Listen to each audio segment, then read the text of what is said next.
नमस्कार दोस्तों, कैसे हैं आप सभी? उम्मीद करता हूँ कि आप स्वस्थ होंगे, सुखी होंगे और प्रसन्न होंगे। श्रीमद् भागवत गीता में आपका स्वागत है।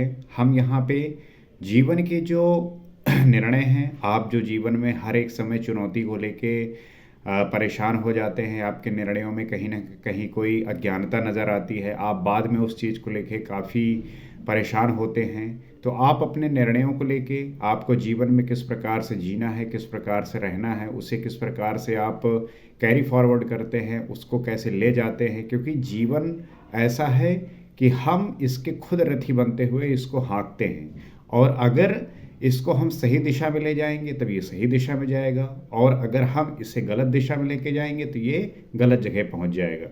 तो ये इसको चलाने वाले हम ही हैं। अगर हम किसी स्थिति में हैं तो वो हमारे ही कर्मों का परिणाम है। हमें बोध हमेशा किसी न किसी तरीके से सत्य का रहता है कि क्या सही है क्या गलत है। लेकिन दरअसल हम अपने कामनाओं और इच्छाओं से इतने वशीभूत होते हैं, उसकी उसकी इच्छाओं से इतना ज़्यादा आकर्षित होते हैं कि हम भूल जाते हैं कि हमारा सही मार्ग क्या है, सत्य क्या है। तो श्रीमद् भागवत गीता सदैव आपको वो रास्ता दिखाता है, वो निर्णय लेने की क्षमता प्रदान करता है, लेकिन उसके लिए आवश्यक है कि आपको जो है उसके प्रति सजग रहना है, उसके प्रति आपको सदैव जागरूक रहना है। तो आइए समझते हैं और जानने का प्रयास करते हैं कि इसमें ऐसे कौन से सूत्र दिए हुए हैं, ऐसे कौन से उपाय हैं जिनको जानने के बाद आपका जीवन वाकई में बदल सकता है। तो उद्रेदात मनात्मानम नात्मानव नात्मान मौ सदाएत आत्मैव हात्मनो बंधुरात्मैव रिपुतात्मनः। इसमें श्री कृष्ण कहते हैं, हे अर्जुन, मनुष्य को चाहिए कि अपने द्वारा अपना उद्धार करे, अपने आत्मा को अधिक अधोगति में ना पहुंचाए, क्योंकि ये जीवात्मा स्वयं ही अपना मित्र है और यही अपना शत्रु भी है। तो जैसा मैंने आपको बताया कि हर एक व्यक्ति को, हर एक मनुष्य को चाहिए कि वो अपना उद्धार स्वयं करे। हम कहीं ना कहीं दूसरे के भरोसे बैठे रहते हैं कि कोई आएगा और हमें जो है उद्धार कर देगा, हमें मोक्ष प्राप्त करा देगा। जैसे होता ही है कि लोग जो है पुजारी को और जो कथा जो पुजारी होते हैं, जो ऐसे समाज में कहे जाने वाले पंडित होते हैं, उनको बुलाते हैं और कहते हैं कि आप जो है मोक्ष प्राप्त करवा दीजिए, पूजा पाठ करवाते हैं, ऐसा विधि विधान कि आपको जो है वो फल प्राप्त हो जाएगा।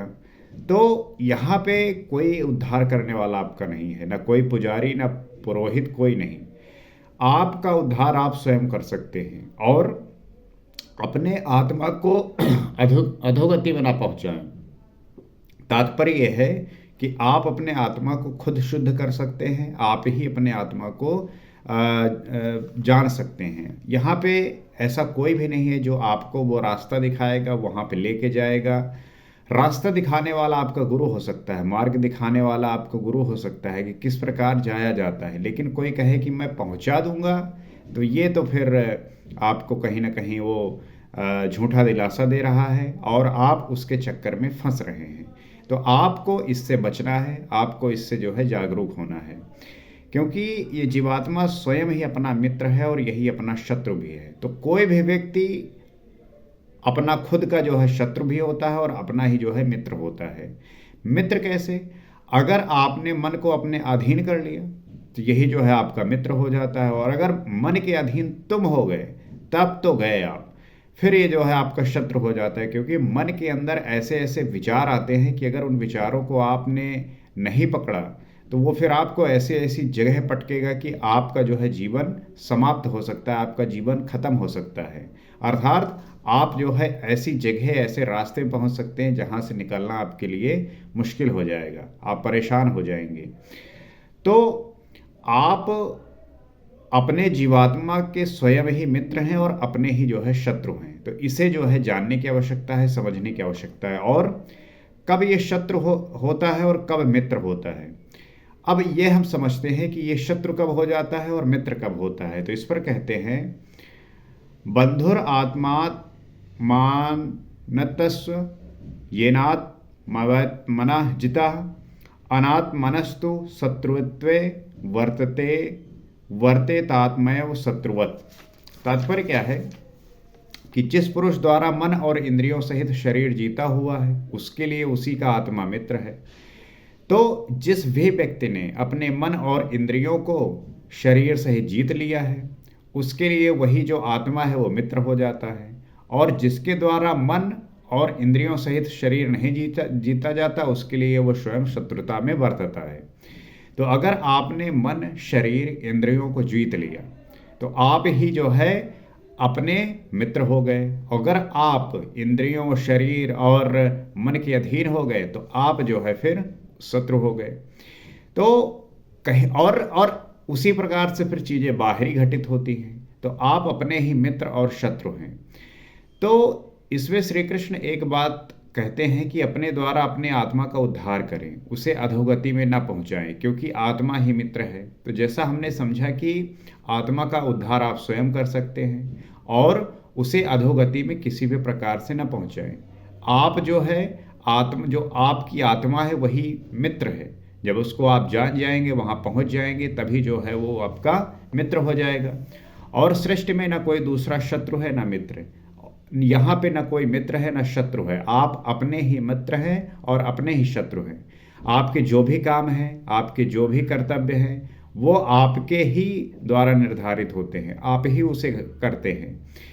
तो किस प्रकार उसके द्वारा मन सहित इंद्रियां जीती हुई हैं, उसके लिए उसी का आत्मा मित्र बनकर मित्रता में बरतता है। तो जिस भी व्यक्ति ने अपनी इंद्रियों को जीत लिया है उसके लिए वही आत्मा जो है उसके लिए उसी का आत्मा मित्र बनकर मित्रता में बरतता है और परम कल्याणकार करने वाला होता है। जिसके द्वारा मन सहित इंद्रियां नहीं जीती गई उसके लिए उसी का आत्मा शत्रु बनकर शत्रुता में बरतता है। तो जिसने अपने मन सहित इंद्रियों को जीत लिया वो जो है अपने आत्मा का जो है मित्र बन गया, और जिसने अपने मन सहित इंद्रियों को नहीं जीत पाया वो जो है हो गया शत्रु। तो अनंत योनियों और यातनाओं की ओर ले जाता है। जब आप अपनी आत्मा के शत्रु बन जाते हैं और शत्रुता में बरतते हैं तो ये आपको अनंत योनियों और यातनाओं में ले जाता है। आपको फिर ऐसी ऐसी जगह पटकेगा कि आपका उठना जो है मुश्किल हो जाएगा, आप बिल्कुल हताश हो जाएंगे। प्रायः लोग कहते हैं मैं तो आत्मा हूँ। ऐसा आप देखते होंगे और सुनते भी होंगे कि प्रायः लोग कहते हैं मैं तो आत्मा हूँ। गीता में लिखा है ना इसे शस्त्र काट सकता है, ना अग्नि जला सकती है, ना वायु सुखा सकता है। ये तो हमने पढ़ा ही है, नैनम छिन्दन्ति शास्त्राणि। तो वो श्लोक उसी तरीके से हर एक व्यक्ति जो है कहता है कि गीता में तो लिखा है और मैं आत्मा हूँ, और ना इसे शस्त्र काट सकता है, ना अग्नि जला सकती है, ना वायु सुखा सकता है, ये नित्य है, अमृत स्वरूप है, ना बदलने वाला है, शाश्वत है, और वो आत्मा मुझ में है ही। तो वो यही समझते हैं कि ना तो अग्नि जो है जला सकती है, न वायु जो है सुखा सकता है, न शस्त्र काट सकता है, ये नित्य है, अमृत स्वरूप है, न बदलने वाला है, शाश्वत है, वो आत्मा मुझ में ही है। तो वे गीता की ही इन पंक्तियों पर ध्यान नहीं देते कि आत्मा अधोगति में भी जाता है, आत्मा का उद्धार भी होता है, जिसके लिए कार्यम कर्म करने योग्य प्रक्रिया विशेष करके ही उपलब्ध बताई गई। तो उस आत्मा के लिए आप जो है किस प्रकार से उत्तरदायी हैं। आत्मा का उद्धार भी होता है और जिसके लिए योग्य प्रक्रिया विशेष करने की उपलब्ध बताई गई है। अब अनुकूल आत्मा के लक्षण देखते हैं कि जो एक अनुकूल आत्मा है उसके लक्षण क्या हैं, वो किस प्रकार से उसके गुण होते हैं। आत्मा क्या है ये तो हम समझे, लेकिन आत्मा भी उसके क्या लक्षण हैं ये देखते हैं। तो जितात्मनः प्रशांतस्य परमात्मा समाहिता शीतोष्ण सुख दुखेशु तथा मान अपमानयो।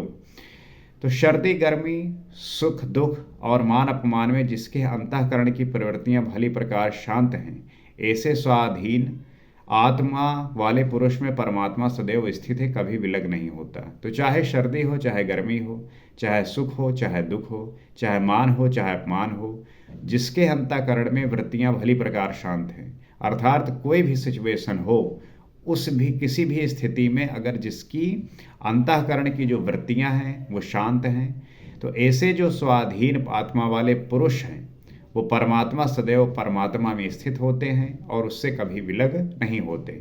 तो वो उसकी भावनाएँ, उसके आचरण, उसके कार्य जो है निर्धारित करते हैं कि वो किस प्रकार से है।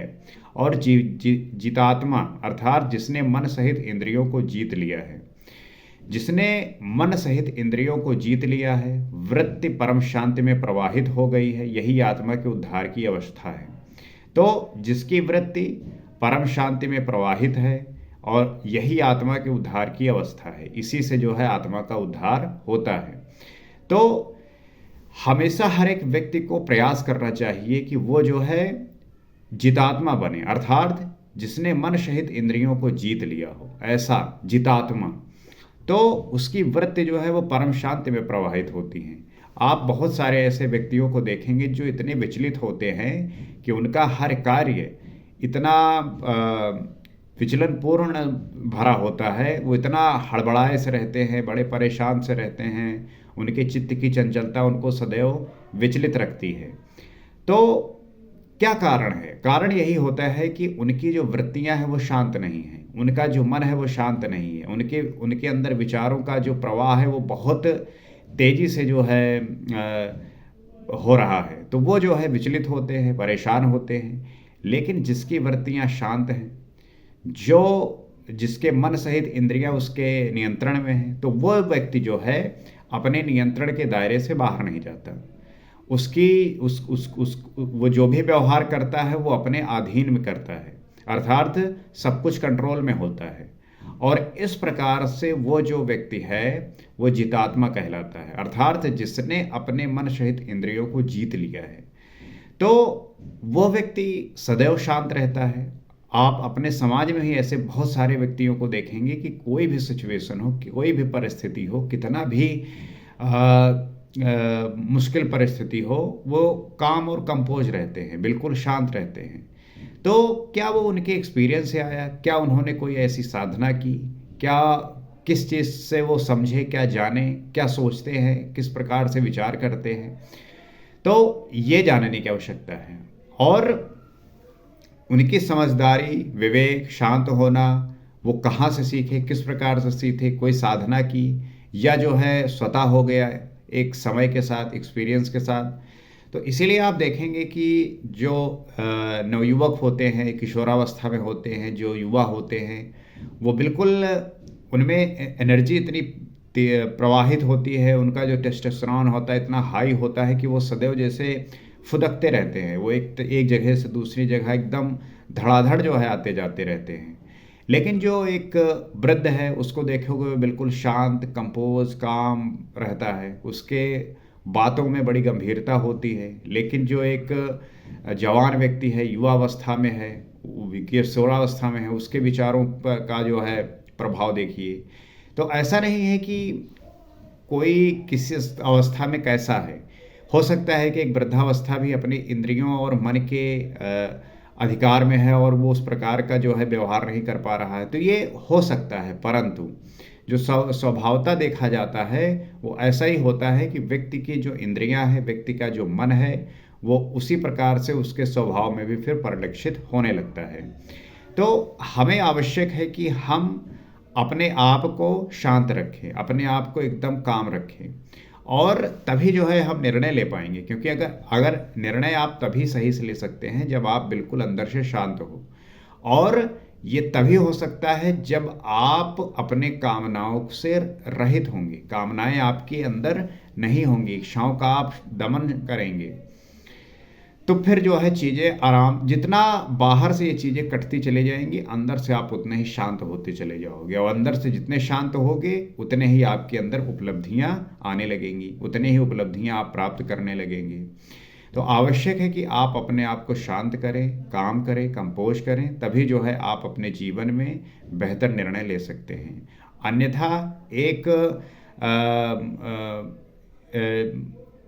हिला डोला हुआ मानसिक स्तर का व्यक्ति, हिला डोला तात्पर्य है कि जिसके विचार इतने तेजी से बदल रहे हों और जो सदैव कहीं ना कहीं किसी तरीके से बेचैन है, तो उसके निर्णयों में कहीं ना कहीं वो जो है बातें दिखेंगी और उसके व्यवहार में दिखेंगे।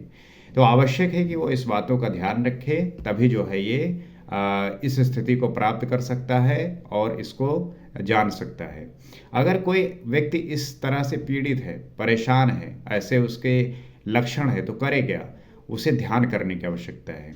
उसे जो है अपने व्यवहार के प्रति सचेत रहने की आवश्यकता है कि वो जो कर रहा है उस पे निगरानी करे। उसके बाद धीरे-धीरे वो ऑब्ज़र्व करने लगेगा कि कहाँ पे गलती हो रही है और बस धीरे-धीरे स्वतः जो है चीज़ें ठीक होना प्रारंभ होंगी और उसका जीवन जो है वो अग्रसर होगा, बढ़ेगा।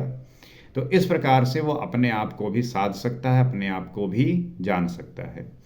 तो आशा करता हूँ कि बात को आप समझे होंगे और समझकर आप अपने जीवन में धारण करेंगे और इसको जानते हुए अपने आप की स्थिति को और अपने साथ जुड़े हुए लोगों की स्थिति को आप ठीक करने का प्रयास करेंगे, क्योंकि हर एक व्यक्ति की ये जिम्मेदारी होनी चाहिए, एक दायित्व होना चाहिए कि वो इस प्रकृति को, संसार को एक सहायता कर सके, मदद कर सके, उसके प्रति वो अपना आदर प्रस्तुत कर सके।